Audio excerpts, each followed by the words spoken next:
अस्सलामु अलैकुम व रहमतुल्लाहि व बरकातुहू। अल्हम्दुलिल्लाहि रब्बिल आलमीन। नहमदुहु व नसल्ली अला रसूलिहिल करीम।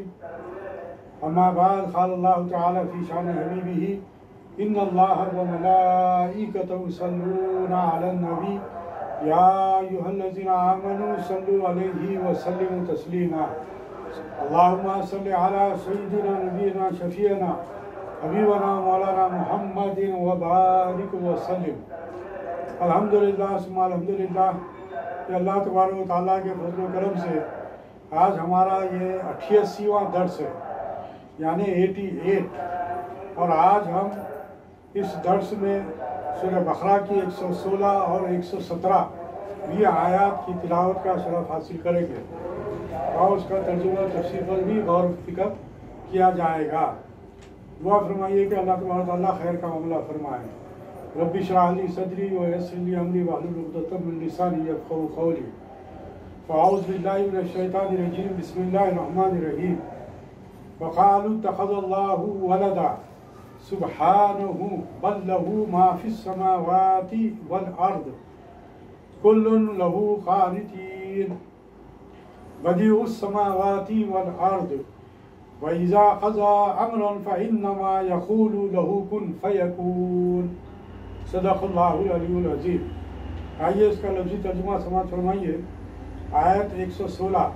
वक़ालू और उन्होंने कहा, अत्तख़ज़ल्लाह बना ली है अल्लाह ने, वलदा औलाद, सुब्हानहू वो उससे पाक है, बल्कि लहू उसी के लिए है, माँ जो कुछ फिस समावाती वल अर्द आसमानों और ज़मीन में है, कुल्लुन लहू कानितून सब उसी के लिए, कानितून आजीजी करने वाले हैं, बदी यानी वो अनोखा, यानी कि वो मूजिद, अनोखा मूजिद, ये अल्लाह ताला के ताल्लुक से कहा जा रहा है। बदी उस समावाती वल अर्ज़ वो अनोखा मूजिद, समावाती वल अर्ज़ आसमानों का और ज़मीन का, आसमानों और ज़मीन का बनाने वाला, खालिक।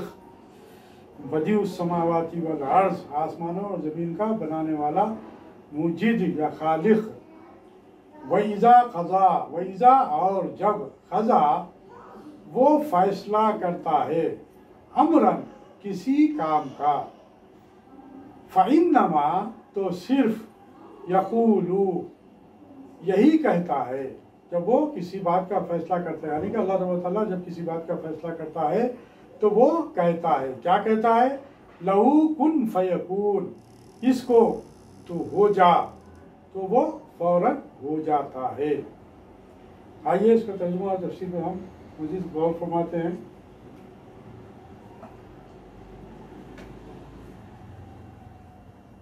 जो आयत का तर्जुमा है वो आप समाअत फरमाइए कि वक़ाल इत्तख़ज़ल्लाहु वलदन सुब्हानहु बल लहू मा फ़िस समावाति वल अर्ज़ कुल्लुन लहू क़ानितून। ये कहते हैं खुदा की औलाद है, नहीं बल्कि वो पाक है, बल लहू मा फ़िस समावाति वल अर्ज़ ज़मीन और आसमान की तमाम मखलूक उसकी मिल्कियत में है, कुल्लुन लहू क़ानितीन और हर एक उसका फरमाबरदार है। बदीउस समावाती वल अर्ज़ वो ज़मीन और आसमान का इब्तिदाअन पैदा करने वाला है।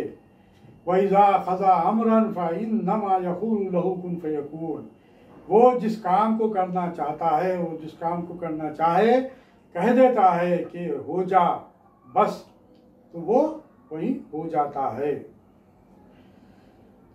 इस आयत की तफसीर में गुज़िश्ता जो हम दो आयत की तिलावत का शर्फ हासिल किया और उस पर जो हमने गुफ्तगू की, यानी कि 114 और 115, तो उसमें यही बातें हमारे सामने आई थी कि उससे बढ़कर जालिम कौन, ये यहूद और नसारा के ताल्लुक से बात बतलाई गई कि उससे बढ़कर जालिम कौन जो मसाजिद में जाने से रोकते हैं या मसाजिद में इबादत करने से रोकते हैं या जिक्र करने से रोकते हैं तो उससे बढ़कर जालिम कौन होगा।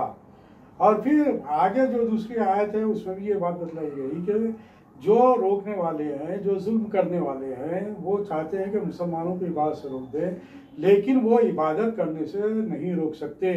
इसलिए कि अल्लाह ताला का बहुत बड़ा फजल करम ये हुआ कि तमाम ज़मीन को अल्लाह ताला ने उम्मत मोहम्मदी सल्लल्लाहु अलैहि वसल्लम के लिए सजदागाह बना दी, इल्ला ये कि जहाँ पर ममनू करार दिया गया। बाज़ मुकामात जो ममनू है, जहाँ पर सजदा नहीं कर सकते, जहाँ पर सफाई ना हो, तो वहाँ पर सजदा नहीं किया जा सकता। उसके बरखिलाफ सारी ज़मीन को अल्लाह ताला ने मोहम्मद सल्लल्लाहु अलैहि वसल्लम के लिए और उम्मत मोहम्मदी सल्लल्लाहु अलैहि वसल्लम के लिए पाक करार दिया कि वो जहाँ चाहे नमाज अदा करे, जहाँ चाहे जिक्र करे, उनसे रोका नहीं जा सकता इबादत करने से मुसलमानों को।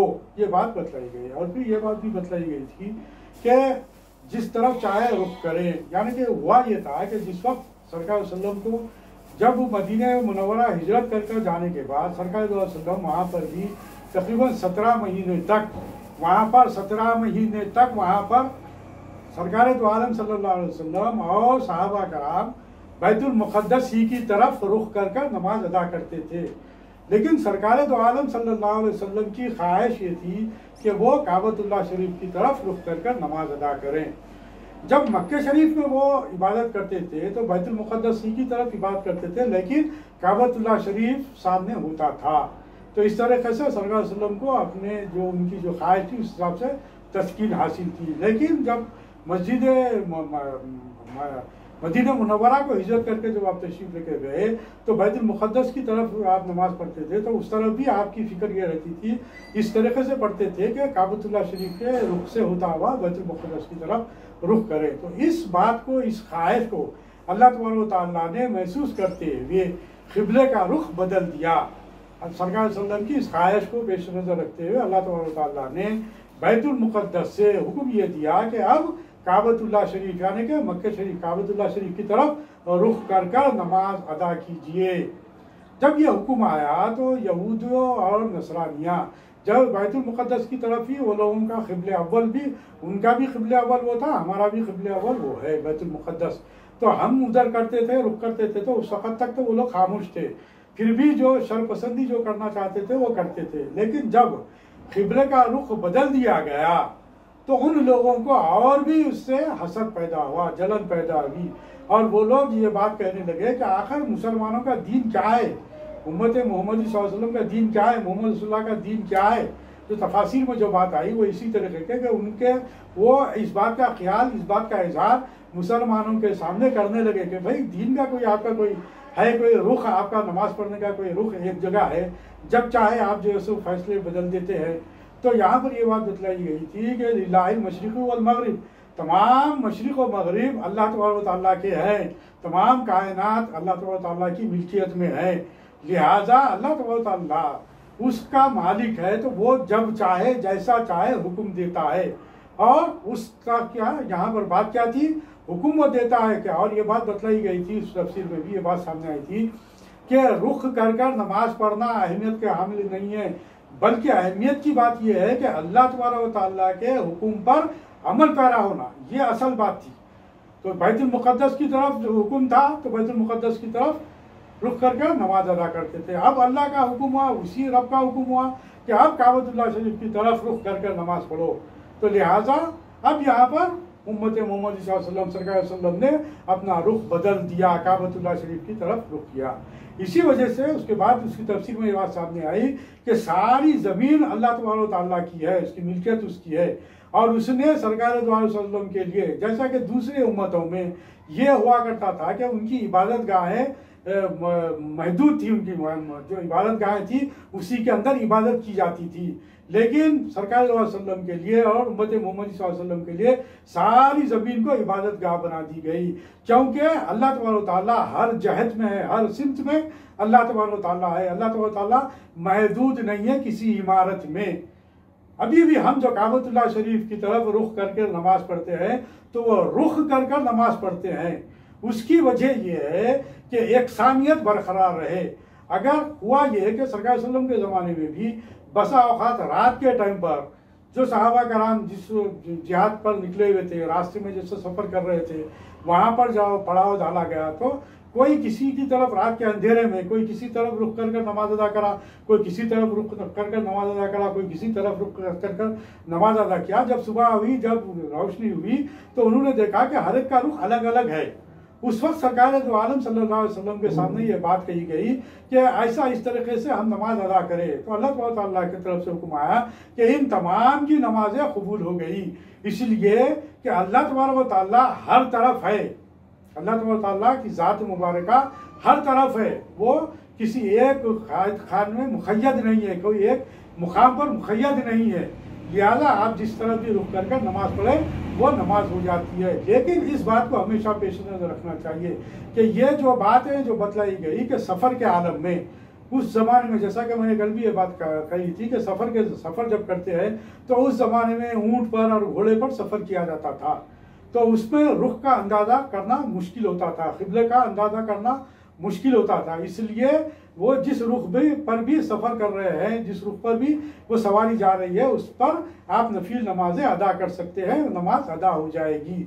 उसी तरीके से ये बात भी मैंने कर रखी थी कि ट्रेन में हो या पानी के जहाज़ में हो या हवाई जहाज़ में हो या बस में हो, जब हम सफ़र करते हैं तो हमें सफ़र में अगर इस बात का अंदाज़ा होता है कि हम क़िबला रुख किस तरफ है, तो उस तरफ ही हमको, जिधर हमारा जहन बनता है उस तरफ ही क़िबला रुख होकर ही हमको नमाज अदा करना पड़ेगा।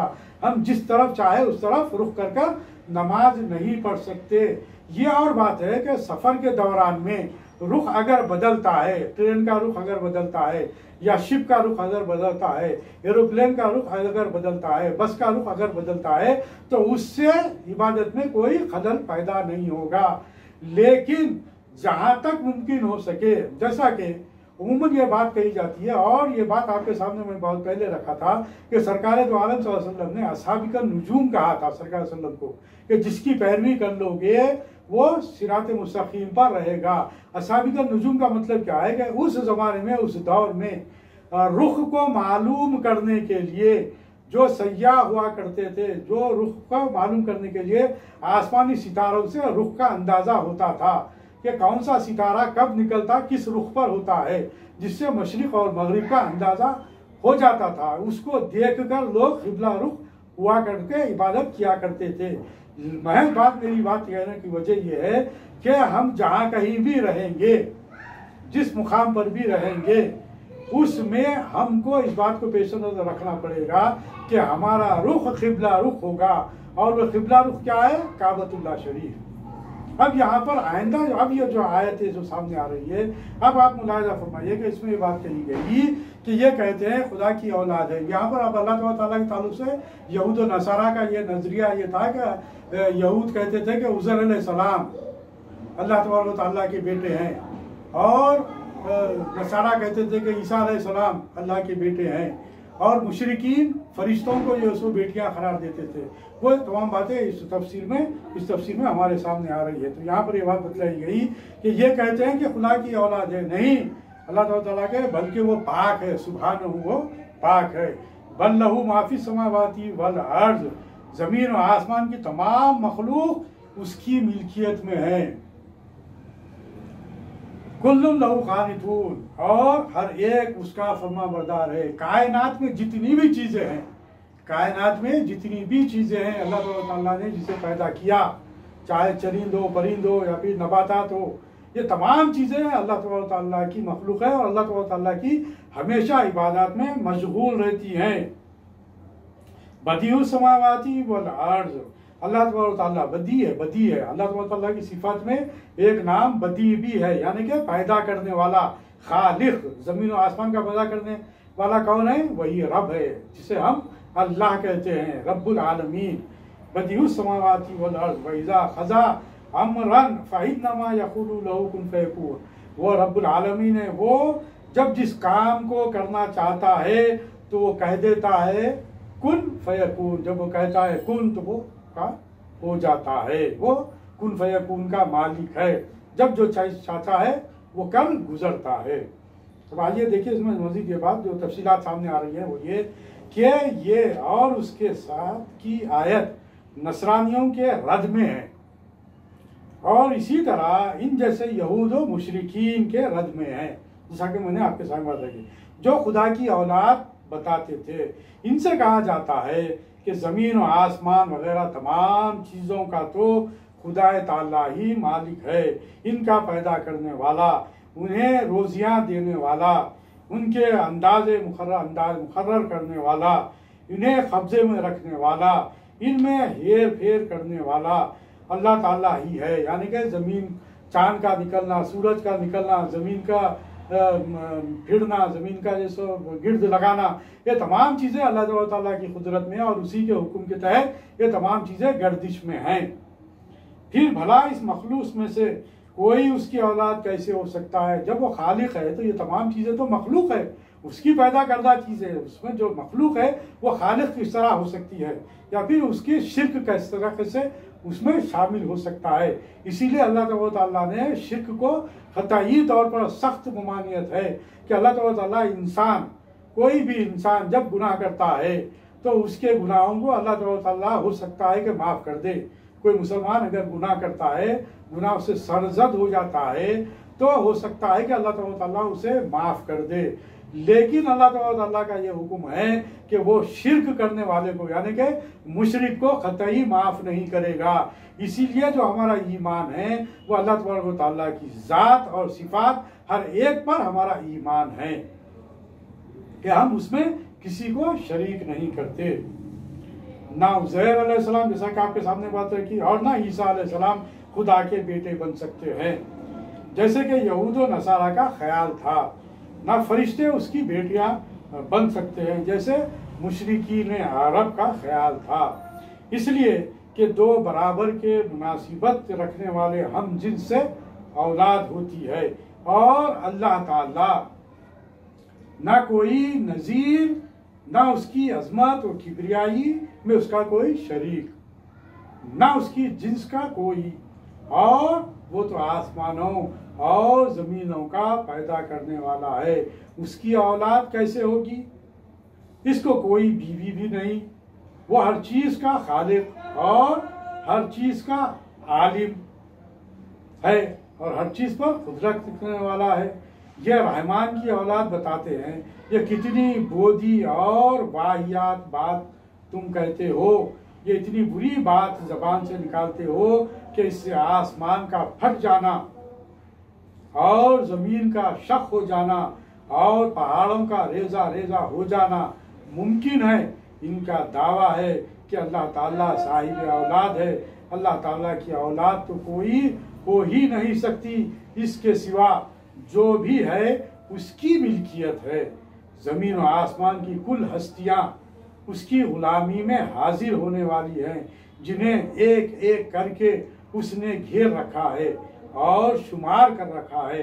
इनमें से हर एक के पास क़ियामत के दिन तन्हा तन्हा पेश होने वाला है। बस गुलाम औलाद नहीं बन सकता। मिल्कियत और वलदियत दो मुख्तलिफ और मुतज़ाद हैसियतें हैं, और जगह पूरी सूरत में इसकी नफ़ी फरमा दी गई।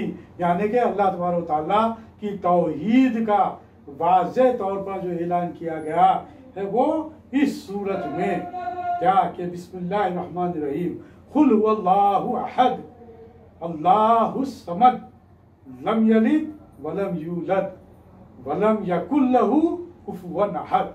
इस तरीके से अल्लाह ताला ने तौहीद की पूरी अल्लाह ताला की ज़ात मुबारक के ताल्लुक़ से वजाहत कर दी कि कह दीजिए, आप कह दीजिए कि खुदा एक ही है, खुदा एकता है, खुदा एकता है, अल्लाह बेनियाज है, अल्लाह समद, अल्लाह बेनियाज है हर चीज़ से।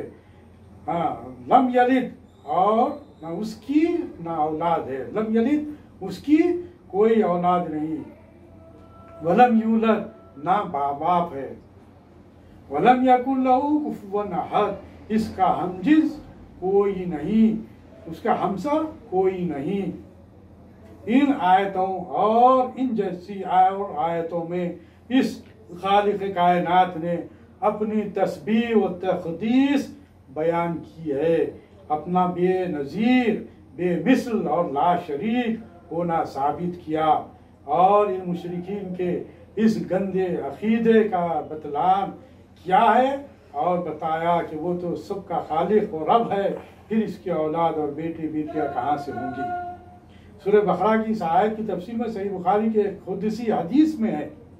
हदीस खुदसी उसे कहते हैं जो सरकार दो आलम सल्लल्लाहु अलैहि वसल्लम के ज़बान मुबारक से अदा होता है, लेकिन वो बात अल्लाह तबारक व तआला की होती है। अल्लाह तबारक व तआला जो बात कहता है, अल्लाह तबारक व तआला की जो बात है वो सरकार वसल्लम से जो आया होती है, ज़ाहिर होती है, उसे हदीस खुदसी कहते हैं। कुरान मजीद अल्लाह तबारक व तआला की तरफ से सरकार वसल्लम पर वही नाजिल होकर जो बयान किया जाता है और सरकार वसल्लम ने कहा कि ये कुरान है, तो उसे कुरान में शामिल किया गया उन आयत को। इससे हटकर जो सरकार वसल्लम ने कुरान नहीं कहा, लेकिन ये कहा कि अल्लाह तबारक व तआला कहता है, तो वो कहने वाले सरकार वसल्लम है, लेकिन कहने वाली जात अल्लाह तबारक व तआला की है, तो उसे हदीस खुदसी कहते हैं। तो सही बुखारी के एक खुदसी हदीस में है कि अल्लाह ताला फरमाता है, मुझे इब्ने आदम झुटलाता है, उसे ये लायक न था, मुझे वो बुरा भला कहता है, बयान करता है, उसे ये नहीं चाहिए था। उसका झुटलाना तो ये है कि वो ख्याल कर बैठता है कि मैं उसे मार डालने के बाद फिर जिंदा करने पर कादिर नहीं हूँ, और उसे बुरा भला कहता है कि वो मेरी औलाद बताता है, हालांकि मैं पाक हूँ और बुलंद बाला हूँ इससे कि मेरी औलाद और बीवी हो। यही हदीस है। दूसरे हदीस दूसरी सनदों से और किताबों में भी बाख्तलाफ अल्फाज मरवी है। सही में है, हुजूर करीम सल्लल्लाहु अलैहि वसल्लम फरमाते हैं, बुरी बातें सुनकर सब्र करने में अल्लाह ताला से ज़्यादा कोई नहीं।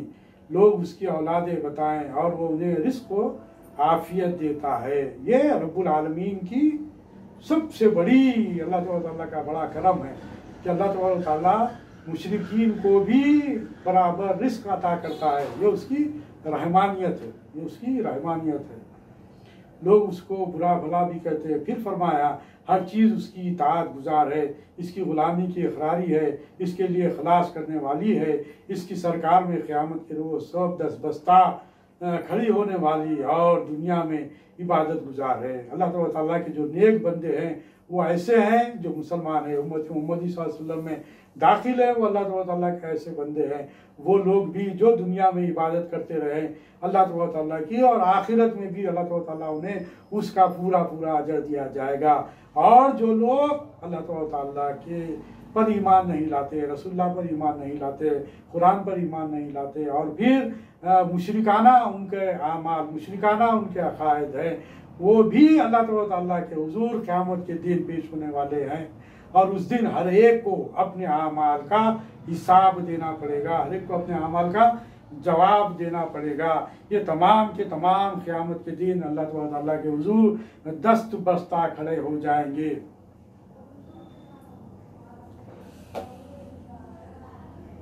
और अल्लाह ताला ने कहा कि वलिल्लाहि यस्जुदू, कुरान में अल्लाह ताला ने कहा आसमान और ज़मीन की कुल चीज़ें खुशी और नाखुशी अल्लाह ताला को सजदा करती है, इनके साए सुबह और शाम झुकते रहते हैं। एक हदीस मरवी है कि जहाँ कहीं कुरान में खुनूत का लफ्ज़ है वहाँ मुराद इताअत है, लेकिन इसका मरफू होना सही नहीं। मुमकिन है सहाबी का या और किसी का कलाम हो। इस सनद से और आयतों की तफसीर में मरफूअन मरवी है, लेकिन याद रखना चाहिए हमको जो बातें हमारे सामने जो बातें आती है कि वो हमको जो शरीयत ने जिन अहकाम की तरफ हमको तवज्जो दिलाई है उस पर हमको अमल पैरा होना है।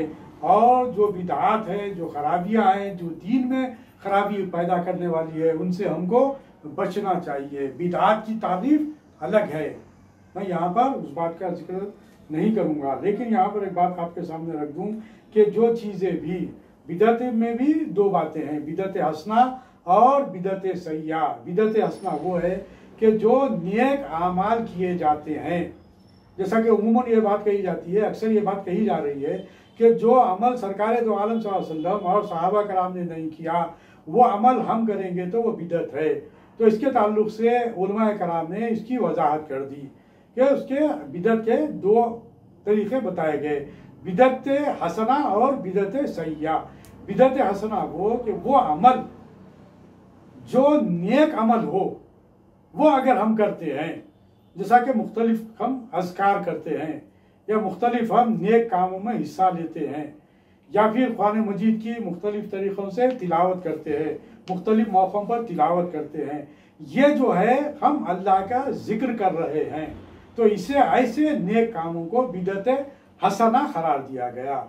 और बिदत सैया वो है जो बुरी बिदत है, यानी कि वो जो बुरा अमल हम करते हैं, जो बुरा अमल हम करते हैं और उसकी वजह से बुराई आम होती है, बुराई फैलती है, तो उसे बिदत सैया कहा गया। और जो नेक अमल हम करते हैं और हमको देखकर दूसरे करते हैं, तो दूसरे जो करते हैं उसका भी अगर हमको दिया जाएगा, ये अहादीस के मफहूम में है। तो इसका मतलब क्या होगा, अगर बिदत अगर खराबी ही अगर उसमें होती तो फिर इसका मतलब भी ये होता था कि ये अमल भी ना हो। लेकिन हदीस में तो ये बात आई कि कोई अमल तुम्हारा देखकर अगर कोई नेक अमल करता है तो उसका अजर भी तुमको दिया जाएगा। और इसी तरीके से बुरा अमल करने वाले के ताल्लुक से भी कहा गया कि कोई तुम्हारा बुरा अमल देखकर अगर वो करता है तो उसके बुरे अमल का भी सजा तुमको भी दी जाएगी। तो इससे ये बात सामने आई कि अमल नेकी का है या बुराई का है, उसको हमको पेश नज़र रखना पड़ेगा। बहरहाल इस आयत की रोशनी में हमारे सामने जो बातें हमारे सामने आई वो यही है कि अल्लाह रब्बुल आलमीन तमाम कायनात का रब है और उसके अहकाम पर हमको अमल पैरा होना है, मुशरिकाना अमल से बचना है, खिलाफ शरीयत अमल से बचना है, हर नेक अमल को करना है। इसलिए कि अल्लाह ताला के हुजूर हमको पहुंचना है, अल्लाह ताला की ज़ात मुबारका पर, अल्लाह ताला की सिफात पर हमको हर तरीके से हम ईमान रखते हैं अल्हम्दुलिल्लाह, और उस पर हमको कामिल ईमान रखने वाला बनना है। यानी कि हमारे जहनों में, हमारे खुलूब में यही बात रहे कि वही रब है जो हमारा रब्बुल आलमीन है। और इन्हीं बातों को तमाम दुनिया के सामने, यहूदियों के सामने, नसरानियों के सामने, मुशरिकीन के सामने इन्हीं बातों को पेश करना है कि अल्लाह हमारा रब है, अल्लाह कायनात का रब है। वो ना किसी का बेटा है, ना उसके कोई माँ बाप है, जो ना वो किसी को पैदा किया, ना उससे वो किसी से पैदा हुआ। वो हर चीज़ से बेनियाज है, हर चीज़ से बेनियाज है। वो हर काम को करने वाला है। कायनात में जब जो चीज़ करना वो पसंद किया उसने कर डाला, और वो जब चाहे कर सकता है उसमें हर चीज़ पर इन्नल्लाह अला कुल्ली शैइन कदीर, वो बेशक हर चीज़ पर कुदरत रखने वाला है। वो हमारा रब है, हम उसी की तरफ झुकते हैं और उसी की तरफ हम रुजू होते हैं। रब्बना आतिना फिद दुनिया हसनतम व फिल आखिरति हसनतम व क़िना अज़ाबन्नार। रब्बना ला तुज़िग़ क़ुलूबना बाद इज़ हदैतना व हब लना मिन लदुनका रहमा इन्नका अंतल वहाब। सुब्हानकल्लाहुम्मा व बिहम्दिका अशहदु अन ला इलाहा इल्ला अंता अस्तगफिरुका व अतूबु इलैक। बिफज़्लि सुब्हान रब्बिका रब्बिल इज़्ज़ति अम्मा यसिफून व सलामुन अलल मुरसलीन वल्हम्दुलिल्लाहि रब्बिल आलमीन।